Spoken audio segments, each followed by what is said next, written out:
네, 여러분 사회 수업 시작하도록 하겠습니다. 모두들 자리에 앉아주세요. 네, 주말들 다들 잘 보냈죠?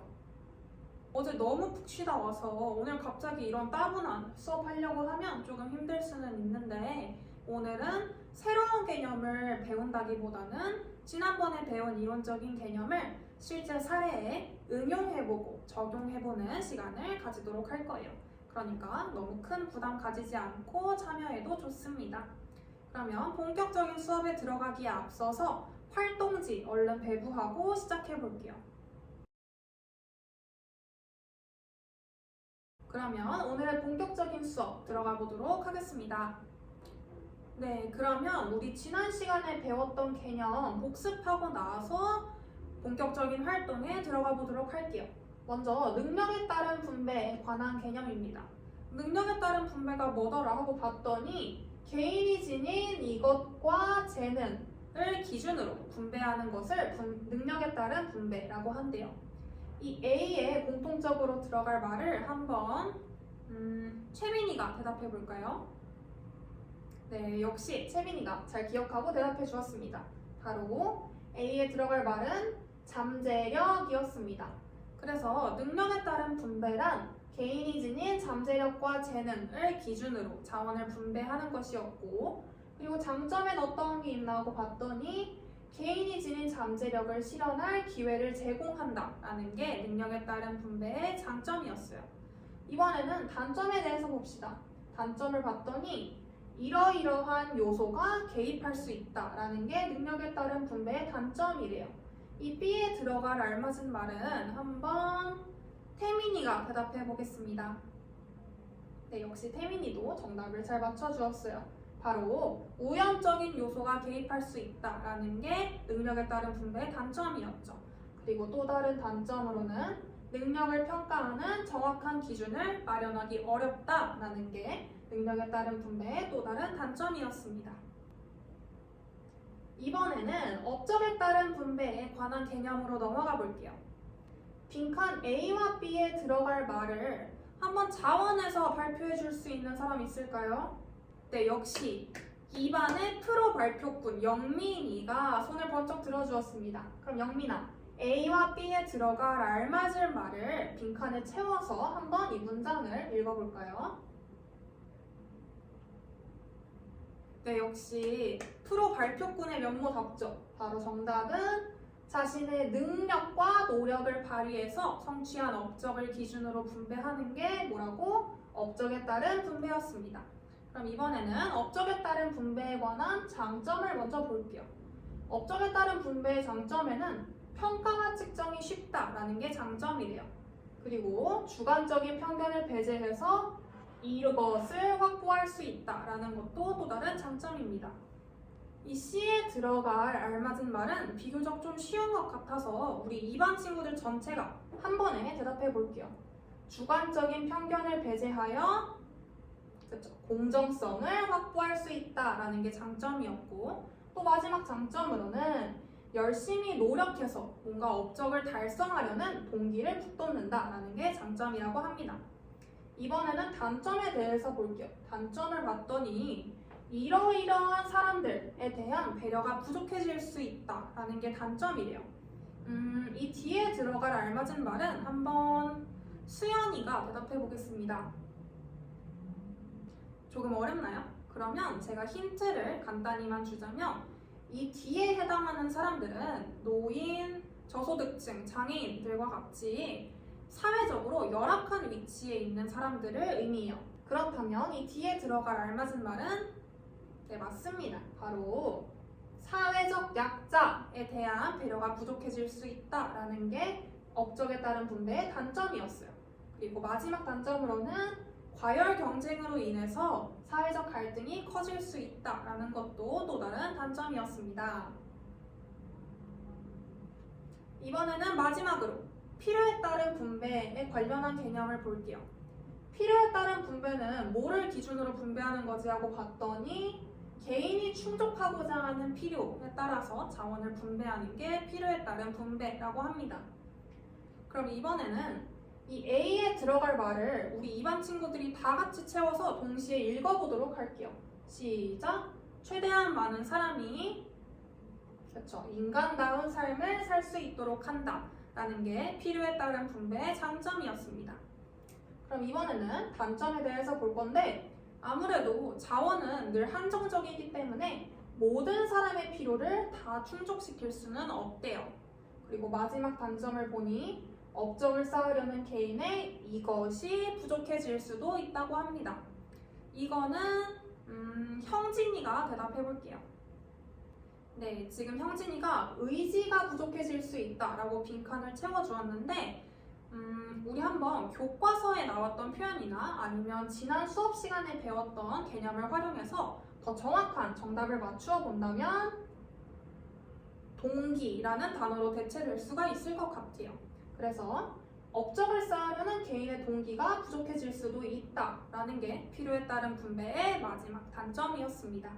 자, 여러분, 그러면 방금 우리 복습했던 내용을 기반으로 간단한 퀴즈 2개만 풀고 넘어가 볼게요. 지금 이 그림을 보니까 급식실, 점심시간 상황입니다. 그리고 상황 1을 읽어보니까 점심시간 전 사회시간에 진행한 스피드 퀴즈에서 높은 점수를 획득한 순서대로 배식을 받기로 하였다라고 되어 있어요. 아무래도 2반의 사회 수업이 유독 점심시간 전에 있어서 그런지 우리 지난번에 이렇게 스피드 퀴즈 진행해서 점수 순서대로 배식받기로 했던 거 기억나죠? 그 상황을 제가 그대로 옮겨와 봤습니다. 그러면 이렇게 점수를 기준으로 급식을 먼저 먹고 급식을 나중에 먹는 순위를 정하는 이 방법은 바로 뭐에 따른 분배라고 할 수 있을까요? 네, 동시에 대답해 볼게요. 하나, 둘, 셋. 네, 맞습니다. 바로 업적에 따른 분배가 정답이었어요. 그럼 이번에는 두 번째 상황입니다. 상황 2를 읽어보니까 돈가스를 좋아하는 우리 태민이는 돈가스를 한 번 더 배식받았고 돈가스를 싫어하는 지영이는 돈가스를 배식받지 않았대요. 그러면 돈가스를 더 먹고 싶은 사람은 돈가스를 더 먹고 돈가스를 먹기 싫은 사람은 돈가스를 먹지 않고 이렇게 개인의 선호에 따라서 급식을 서로 다르게 분배받는 이 두 번째 상황은 뭐에 따른 분배라고 할 수 있을까요? 네, 맞습니다. 바로 필요에 따른 분배였어요. 돈가스가 더 필요한 태민이만 추가로 배식을 더 받은 거죠. 네, 그러면 본격적인 오늘의 활동에 들어가기에 앞서서 오늘의 학습 목표 확인하고 가봅시다. 제가 첫째, 둘째, 셋째 이렇게 외치면 여러분은 이 내용을 큰 소리로 다 같이 읽어주면 돼요. 시작! 첫째, 분배적 정의의 실질적 기준과 그 장단점을 설명할 수 있다. 둘째, 쟁점이 되는 분배 기준을 찾고 그 장단점을 비교할 수 있다. 셋째, 상황에 가장 적절한 분배 기준을 적용할 수 있다. 네, 이제는 오늘의 본격적인 활동에 들어가도록 하겠습니다. 본격적인 활동을 시작하려면 여기 적힌 이 학습자료 1번과 학생활동지 1번 이렇게 총 2장이 필요할 것 같아서 지금 미리 준비해주면 좋을 것 같아요. 네, 다들 준비됐죠? 그러면 먼저 이 학습자료에 대한 제가 설명을 간략히만 할게요. 이 학습자료 1번은 블라인드 채용에 관한 신문 기사입니다. 여러분도 아마 뉴스에서나 아니면 인터넷에서나 이 블라인드 채용에 관한 내용을 한 번쯤은 들어본 적이 있었을 거예요. 대신에 이 글이 우리가 평소에 자주 접하는 쉽고 짧은 글들이 아니라 비교적 어려운 신문 기사를 제가 발췌해온 거기 때문에 여러분은 아마 그냥 읽는 거로는 조금 힘들 수 있어요. 그래서 지금 한 손에 색깔펜이나 형광펜 들고 핵심 내용에 밑줄 그으면서 핵심 내용에 표시하면서 읽어보도록 하겠습니다. 그리고 그 이해한 내용을 여기 오른쪽에 학생 활동지에 정리해주면 됩니다. 시간은 지금부터 딱 5분 줄게요. 시작할게요. 시작! 네, 여러분 시간 다 되었으니까 지금 작성하던 거 대충 마무리하고 이 화면에 주목해주면 될 것 같습니다. 네, 먼저 우리는 이 학습자료 1번의 신문 기사를 가장 먼저 분석해 볼 거예요. 그리고 지금 이 부분은 그 신문 기사의 첫 단락 부분입니다. 우리는 이 첫 단락에서 도대체 블라인드 채용이 뭔지 그 개념과 블라인드 채용을 실시했던 목적에 대해서 알 수 있었어요. 보니까 블라인드 채용은 채용 시 지원자의 학교, 출신 지역, 나이, 가족관계, 외모 등 차별적인 요소를 배제하는 채용 방법이래요. 그러니까 블라인드 채용 이전의 기존 채용 방법은 이러한 요소들이 여전히 존재하는 차별적인 요소가 존재하는 차별적인 방법이었다라는 내용이겠죠. 지금 여기서 핵심 키워드들이 벌써 다 나왔죠. 그러니까 기존의 채용 방법은 불필요한 스펙을 봤다고 합니다. 우리 스펙이 그냥 영어일 뿐이지 우리 배웠던 개념 중에 업적이라는 표현이랑 사실상 같은 표현이죠. 그래서 기존의 채용 방법은 뭐에 따라서 분배를 했다? 네, 업적에 따라서 분배를 했다고 합니다. 그리고 블라인드 채용 방법은 직무 수행 능력을 검증한대요. 여기에서도 키워드가 벌써 나왔죠. 능력을 검증한다고 했으니까 블라인드 채용은 능력에 따른 분배다 라고 분류해주면 정답이 될 것 같습니다. 네, 이번에는 두 번째 단락에 대해서 볼 건데 두 번째 단락에서는 그래서 블라인드 채용이 어떤 효과성, 어떤 장점을 가져왔고 또 어떤 한계, 어떤 단점을 가져왔는지 나타내고 있어요. 여기 밑줄 친 부분을 보니까 블라인드 채용이 공정성을 높이는 데 기여했다라는 설문 결과가 있었대요. 그럼 이렇게 공정성에 관한 이야기는 블라인드 채용의 장점으로 넣으면 되겠죠. 그리고 블라인드 채용으로 선발된 인력이 과거에 비해 연구 수행 능력이 미흡하다라는 목소리도 와중에 불거지고 있대요. 그렇다면 이거는 블라인드 채용의 단점 부분에 넣어주시면 될 것 같습니다. 그리고 차라리 이렇게 블라인드 채용에 단점이 있을 거면 이전처럼 출신 학교와 추천서를 적용하는 기존의 채용 방법으로 돌아가는 게 어떻겠니 하는 논의도 다시 나오고 있대요. 네, 그러면 여기까지 보고 우리 활동지에 있는 표를 함께 채워보도록 할게요. 근데 이미 이 기존 채용 방법과 블라인드 채용이 어떤 분배 기준에 따랐던 건지는 우리 함께 채워봤었으니까 이번에는 장점과 단점만 봐볼게요. 그러면 우리 블라인드 채용의 장점 부분 먼저 봐봅시다. 블라인드 채용의 장점은 아까 기사에서도 그대로 나왔다시피 스펙이 아닌 능력을 검증하기 때문에 공정하다라는 게 장점이었습니다. 그럼 이번에는 단점에는 어떤 게 있나 하고 봤더니 블라인드 채용 방법으로 사람을 뽑아놓고 보니까 막상 그 사람들이 그다지 능력이 뛰어나지 않았다라는 거죠. 그래서 단점으로는 능력을 평가하는 정확한 기준을 마련하기가 참 어렵다라는 게 블라인드 채용의 단점이었습니다. 네, 이번에는 기존 채용 방법의 장단점에 대해서 알아볼 건데 기존 채용 방법에서 블라인드 채용으로 넘어올 때는 기존 채용 방법의 단점을 극복해서 블라인드 채용의 장점으로 활용하기 위한 노력이 있었겠죠. 그러니까 블라인드 채용은 공정성이 있다라는 게 장점이라면 반면에 기존 채용 방법은 공정성이 부족하다라는 게 단점이겠죠. 그래서 사회적 약자에 대한 배려가 부족해질 수 있다. 공정성이 블라인드 채용에 비해 부족하다라는 게 단점으로 꼽을 수 있었습니다.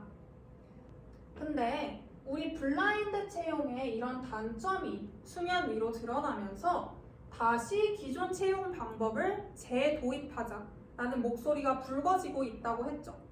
그러면 당연히 이 단점을 보완할 수 있는 해결책을 기존 채용 방법은 가지고 있었을 거예요. 그래서 블라인드 채용의 단점이 능력을 평가하는 정확한 기준을 마련하기 어렵다라는 거였다면 기존 채용 방법은 반대로 능력을 평가하기에 비교적 쉽다라는 게 장점이 될 수 있겠습니다.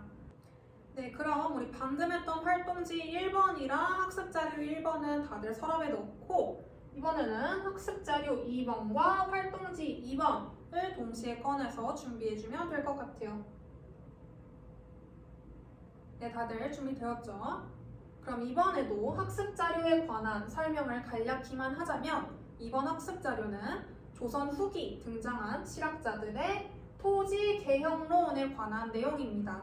각자 어떻게 토지를 분배하는 것이 가장 정의롭다라고 주장하는 글을 펼치고 있는 거예요.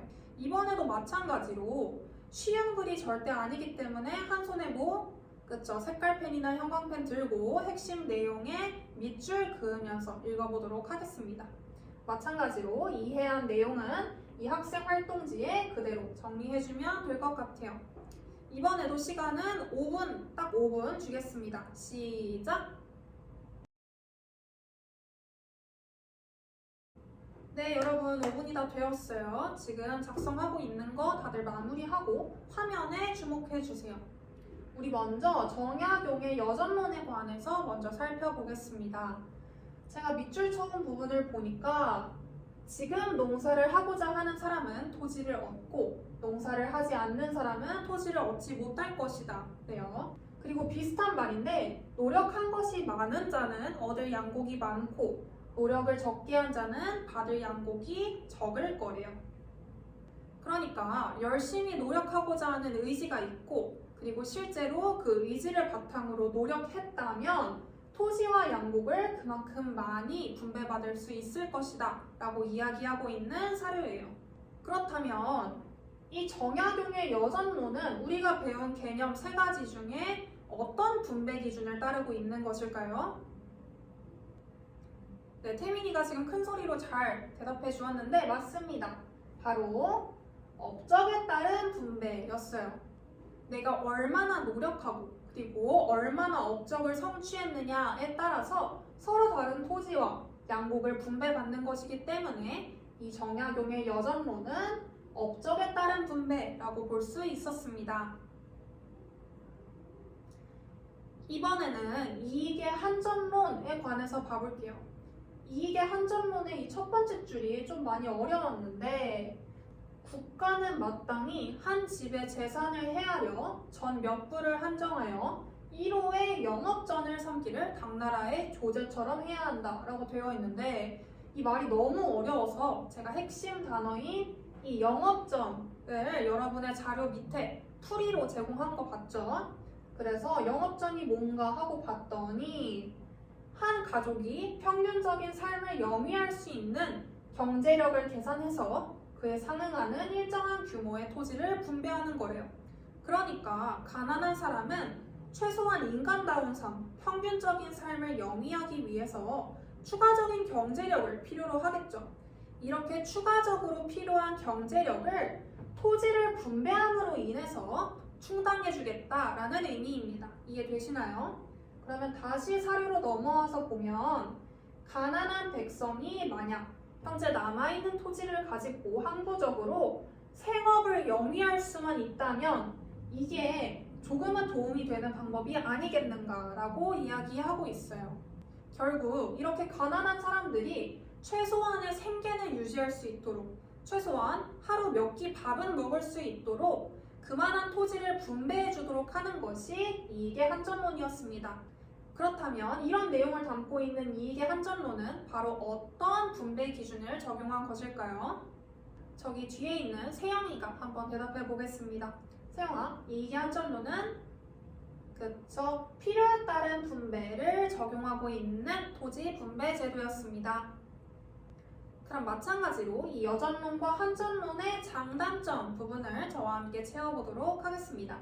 먼저 여전론을 살펴보면 여전론은 내가 노력한 만큼, 내가 성취한 만큼 얻어가는 업적에 따른 분배였는데 이런 업적에 따라서 토지를 분배하는 제도는 어떤 장점을 가지게 될까요? 네, 맞습니다. 바로 내가 일한 만큼의 대가를 그만큼 가져가는 거기 때문에 노동한 만큼의 정당한 양의 대가를 얻어갈 수 있어서 어떠하다? 그렇죠. 공정하다라는 게 장점이었습니다.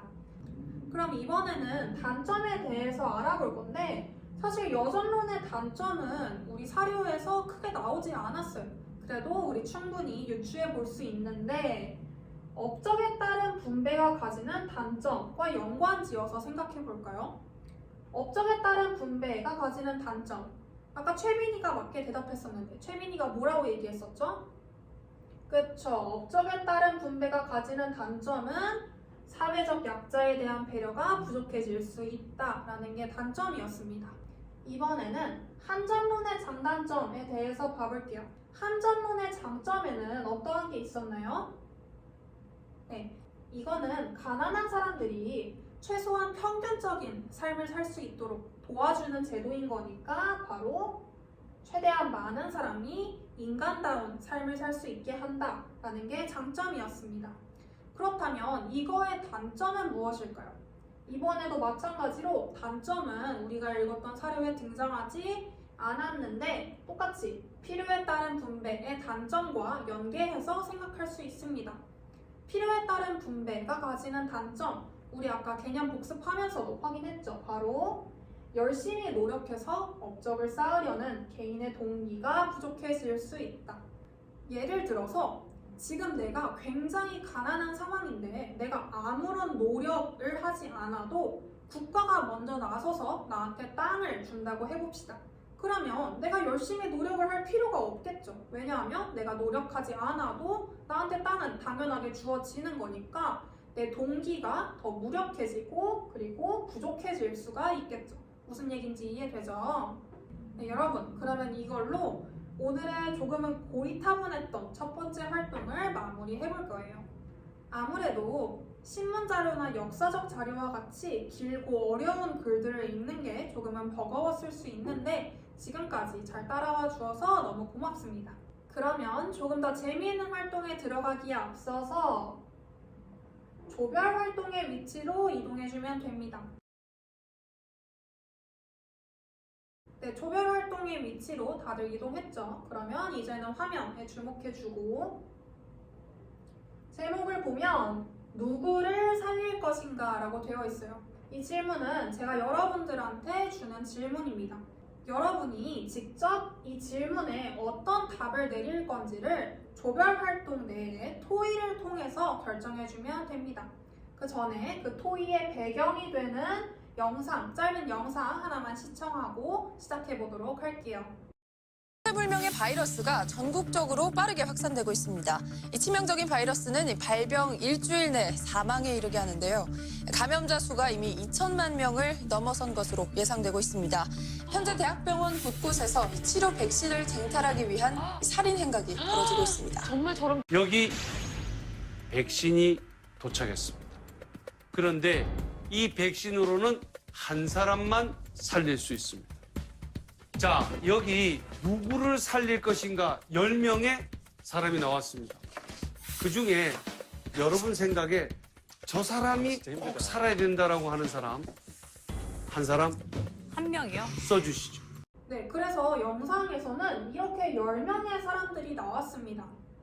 여러분이 지금부터 할 거는 이 10명의 사람들한테 어떤 분배 기준을 적용해서 그리고 어떤 순서로 백신을 맞힐 건지를 토의해주면 돼요. 그리고 제가 이번에는 여러분의 뭔가 창의적이고 더 자유로운 토의를 위해서 가능성을 몇 가지 더 열어줄 건데 우리 배웠던 개념 3가지가 있었죠. 바로 능력에 따른 분배, 업적에 따른 분배, 마지막 그쵸? 필요에 따른 분배 이렇게 3가지를 배웠었는데 꼭 이 3가지 중에서 분배 기준을 선정해야 하는가? 라고 묻는다면 아닙니다. 꼭 그 3가지가 아니더라도 여러분이 생각할 때 더 정의로운 분배 기준이 있다면 자유롭게 그 분배 기준을 선정해서 사용해도 좋아요. 그리고 이 배운 3가지의 개념 중에서 사용을 할 건데 꼭 하나만 선정해야 하느냐? 라고 묻는다면 그것도 아닙니다. 이 3가지 중에서 2개, 3개 이렇게 여러 개를 선정해서 순위를 배치해 보아도 좋아요. 그러니까 최대한 여러분의 창의적이고 자유로운 토의를 보장해 주겠다는 이야기입니다. 앞으로 토의 시간은 10분이 주어지게 될 거고 여러분은 이 1, 2, 3, 4번의 순서대로 토의를 진행하면 됩니다. 이 순서의 내용은 제가 방금 다 설명한 내용과 같으니까 여러분이 토의 진행하면서 순서가 조금 헷갈린다 싶을 때 참고만 하면 되겠습니다. 그러면 지금부터 10분 줄 테니까 토의 시작하고 질문 있으면 손을 들어서 저를 불러주면 돼요. 시작! 네, 여러분 10분이 다 되었습니다. 이제 저를 주목해 주세요. 아무래도 우리가 최근에 처했던 코로나19의 상황과 굉장히 유사한 상황이죠. 그래서 더 몰입감 있고 실감나게 토의할 수 있었던 것 같습니다. 그러면 우리 토의한 내용을 각자 한 조씩 나와서 발표해 볼 건데 가장 먼저 발표하고 싶은 조 있을까요? 네, 3조가 손을 번쩍 들어주었습니다. 그러면 3조의 조원들 중에서 조원 2번 역할 맡았던 학생 누굴까요? 네, 태민이 당첨. 그러면 태민이가 바로 앞으로 나와서 3조의 토의 내용을 발표해주면 됩니다. 나와주세요. 네, 태민아, 먼저 우리 조가 선정한 분배 기준은 이것입니다 라고 먼저 이야기하고 여기 있는 10명의 인물 카드를 1순위부터 10순위까지 알맞은 순서로 배치해주면 될 것 같습니다. 그리고 왜 1순위부터 10순위까지 그렇게 배치가 되었는지에 대해서 짧고 간략하게만 설명해주면 될 것 같아요. 네.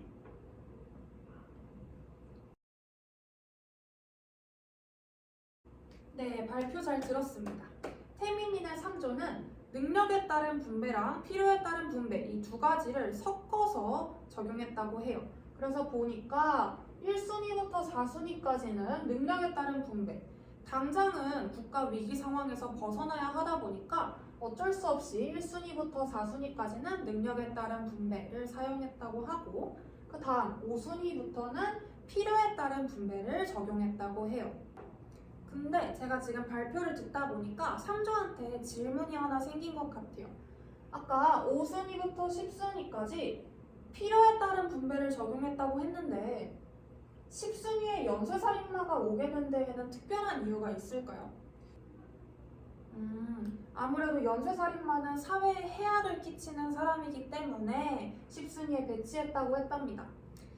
그러면 우리 물론 시간이 부족해서 그렇게 세부적으로 토의할 시간은 잘 없었겠지만 다음번에 시간이 많았다면 이 10순위에 연쇄살인마를 배치한 이유, 그 기준에 대해서도 추가적으로 이야기를 나누어 보면 좋겠죠. 네, 모든 조의 발표 다 잘 들었습니다. 이제 마무리로 오늘 배운 내용을 정리하겠습니다. 지난 수업에 우리는 능력에 따른 분배, 업적에 따른 분배, 필요에 따른 분배 이렇게 세 가지 분배 기준에 대해 배웠어요. 그리고 이 세 가지 기준을 실제 사례에 적용하고 응용해보는 수업을 오늘 진행했습니다. 근데 여기서 제가 여러분들한테 주의하고 싶은 내용 한 가지가 있어요.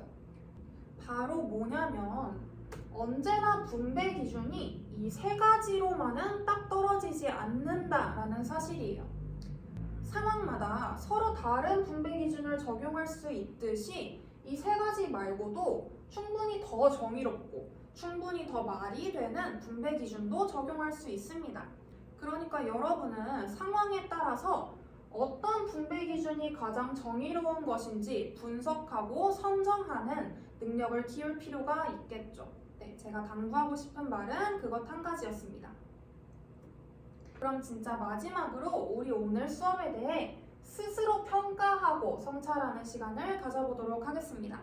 먼저 제가 수업 시작 전에 나눠주었던 작은 종이 편까지 다들 꺼내주고 네, 다들 꺼냈죠? 제일 첫 번째 표는 오늘 나의 성취도 평가하기입니다. 우리 수업 초반에 봤던 학습 목표 세 가지를 달성했는지 스스로 1점부터 5점까지 점수를 매겨서 평가하는 표입니다. 그리고 두 번째 표는 나의 성실도 평가하기입니다. 오늘 내가 활동지를 잘 수행을 했는지, 그리고 조별 활동에 적극적으로 참여했는지, 그리고 마지막에 그 발표 내용을 잘 경청하였는지 이 세 가지 기준에 대해서 1점부터 5점까지 점수를 매겨주면 됩니다. 지금 바로 해주세요. 네, 여러분, 그러면 이 정도로 오늘의 수업은 마쳐보도록 할게요. 다음 수업 시간에는 우리 지금까지 배웠던 이번 단원의 큰 줄기, 바로 정의에 대한 개념을 개인과 공동체의 관계 속에서 살펴보는 수업을 진행하도록 할 겁니다. 그러면 오늘도 점심 식사 맛있게 하시고 오늘 수업은 이것으로 마치도록 하겠습니다. 수고하셨습니다.